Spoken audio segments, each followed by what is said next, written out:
Hi team, Ms. Vaughn here. Today you're going to be working on your third outline in preparation for paper two.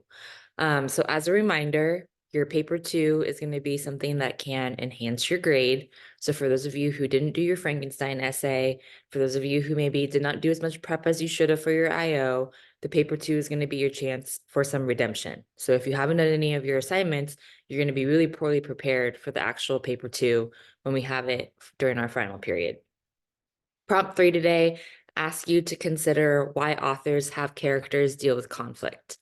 Actually, let me read it to you explicitly, word for word. Okay, so referring to two of the works that you have studied, discuss how and why the author has characters deal with conflict.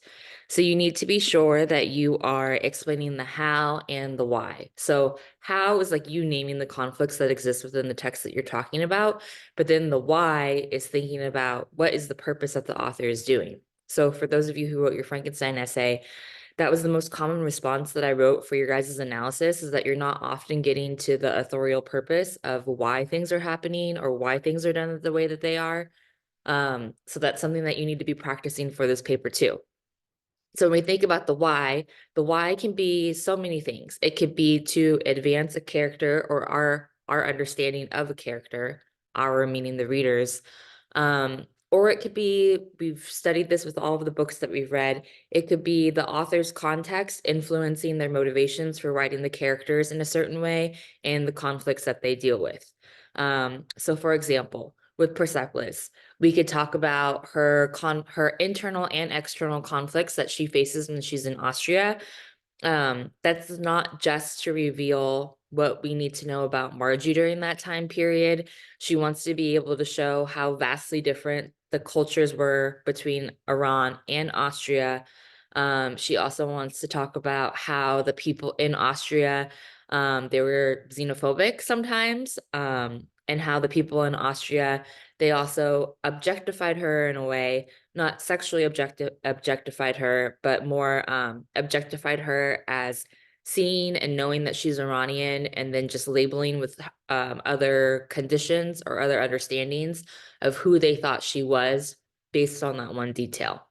So the one detail in particular, the fact that they just like assume that she has seen war, which she has seen and experienced it, but they're fascinated with it instead of alarmed by it.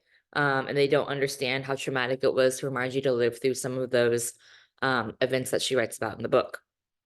Okay, so that's like a lot of unpacking for the how and the why.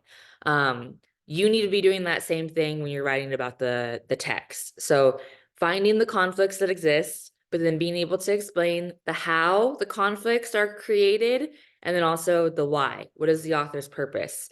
Are they trying to advance our understanding of a character? If so, what aspects of that character are they trying to advance? And then also, are they trying to teach us something about the context that they're writing in? And if so, what is that? So this is what I feel is kind of like the softball of the questions. So if you haven't done your outline from Friday, you can't, or from Thursday, excuse me, Thursday or Friday, you can't turn those in anymore. But this would be a time for you to utilize the time in class to find your evidence to be able to complete this outline. Because remember, in your final exam, the only thing that y'all can use are your outlines. Okay, bye.